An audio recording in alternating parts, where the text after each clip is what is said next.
Hello and welcome everybody. Here's a little deja vu as I'm starting fresh in ARK, but this time on Valguero. I'm going to start with gathering things to get started right away while I introduce this series and explain why I've decided to abandon the previous one. So, the Ragnarok series for ARK was on a server that I don't own or administrate, and that's causing some issues, not the least of which is that I ended up crafting some crazy OP armor and weapons that make things a little disingenuous to the game. I could have just not used the upgrade station on that server, but I'm also at their mercy should they decide to change or wipe the server mid-series, so ultimately I wanted to make my own anyway. That said, it's ARK, and vanilla grinding is out of the question for me to enjoy the game, let alone get out regular content on the channel. So, I'm making my own cluster of servers, and I'm going to start over, beginning on Valguero. This map is one of my very favorite maps, and it's going to serve as my main home base for this cluster series. We'll adventure on other maps and probably even have small bases elsewhere, but this will likely be where my biggest base and main base is situated.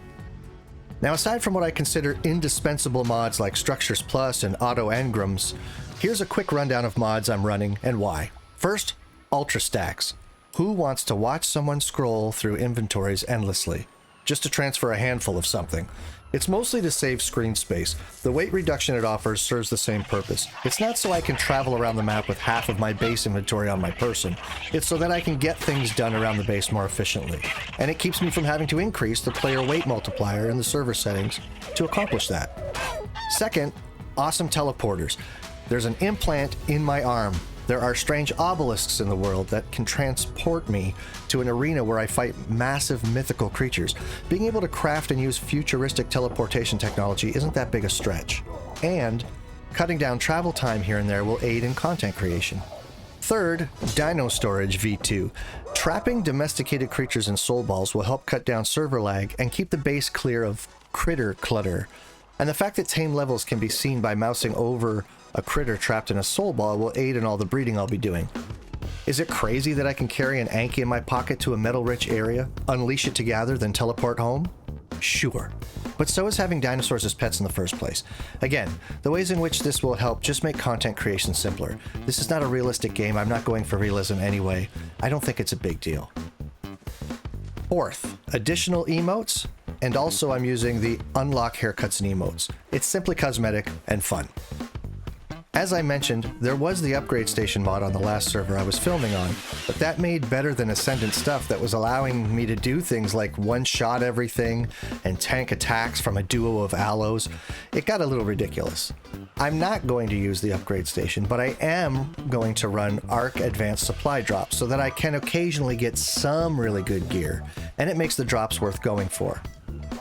I've put in ARK Edition's Domination Rex just because I've never experienced it before, and it looks very cool. They don't spawn in the world, but sort of like Jurassic Park, you create them. I can hardly wait to make mine. Finally, I'll be using Automated ARK.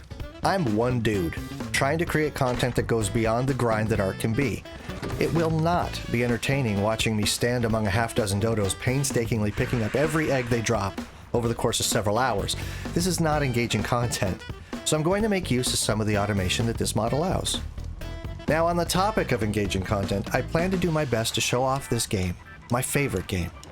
Some of my subscribers have wanted me to put out more content, and if I'm to do that, this game is a good fit to ramp things up. It's easier to put out daily or near daily content, and I really missed playing it anyway. Making this series solves all of that. I'll have a link to the mod collection I'm using in the description, along with a link to the server settings I'll be using. I may add or subtract mods as necessary, and server settings may get tweaked along the way, but I'll do my best to keep all of that up to date. Thanks for watching, everybody, and I hope you enjoy watching this series as much as I know I'll enjoy making it. Take care till next time.